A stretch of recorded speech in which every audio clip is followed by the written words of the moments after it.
ಕಠಿಣ ಪರಿಶ್ರಮದಿಂದ ಅಧ್ಯಯನ ಮಾಡಿದ್ರೆ ಯಶಸ್ಸು ಸಾಧ್ಯ. ಕಠಿಣ ಪರಿಶ್ರಮದಿಂದ ಅಧ್ಯಯನ ಮಾಡಿದ್ರೆ ಯಾವುದೇ ಕ್ಷೇತ್ರದಲ್ಲಾದರೂ ಸಾಧನೆ ಮಾಡಲು ಸಾಧ್ಯ.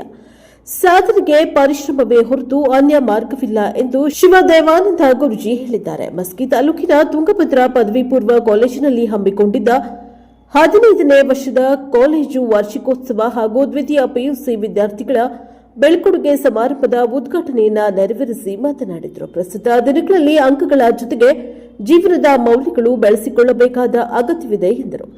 ಮುಖ್ಯ ಅತಿಥಿ ರಾಯಚೂರು ಜಿಲ್ಲಾ ಬಿಜೆಪಿ ಉಪಾಧ್ಯಕ್ಷ ಮೌನೇಶ್ ನಾಯಕ್ ಮಸ್ಕಿ ಮಾತನಾಡಿ, ವಿದ್ಯಾರ್ಥಿ ಜೀವನದಲ್ಲಿ ಶಿಸ್ತು ಬಹಳ ಪ್ರಮುಖವಾಗಿರುತ್ತದೆ. ಆತ್ಮವಿಶ್ವಾಸದಿಂದ ಮುನ್ನಡೆದರೆ ಜೀವನದಲ್ಲಿ ಏನನ್ನಾದರೂ ಸಾಧಿಸಬಹುದು. ಗುರಿ ಸಾಧನೆ ಮಾಡಬೇಕಾದ್ರೆ ನಿರಂತರ ಪ್ರಯತ್ನ ಅಗತ್ಯವಾಗಿದೆ. ಮಕ್ಕಳ ಬಗ್ಗೆ ಪಾಲಕರು ಬಹಳಷ್ಟು ನಿರೀಕ್ಷೆಗಳನ್ನು ಇಟ್ಟುಕೊಂಡಿರುತ್ತಾರೆ ಎಂದರು. ಸಂಸ್ಥೆಯ ಕಾರ್ಯದರ್ಶಿ ರಮಣ ನಾಯಕ ಅಧ್ಯಕ್ಷೀಯ ನುಡಿಗಳನ್ನು ಮಾತನಾಡಿದ್ದಾರೆ. ಕಾಲೇಜು ಪ್ರಾಚಾರ್ಯ ಲಕ್ಷ್ಮಣ್ ಕರ್ಲಿ ಪ್ರಾಸ್ತಾವಿಕ ನುಡಿ ಹಾಗೂ ವಾರ್ಷಿಕ ವರದಿ ವಾಚನ ಮಾಡಿದರು. ಬ್ಯೂರೋ ರಿಪೋರ್ಟ್ ವಿರೂಪಾಕ್ಷಯ್ಯ ಸ್ವಾಮಿ ಸಾಲಿಮಠ ಅಂತರ್ಗಂಗೆ ಪ್ರಜಾಪವರ್ ಟಿವಿ ಮಸ್ಕಿ.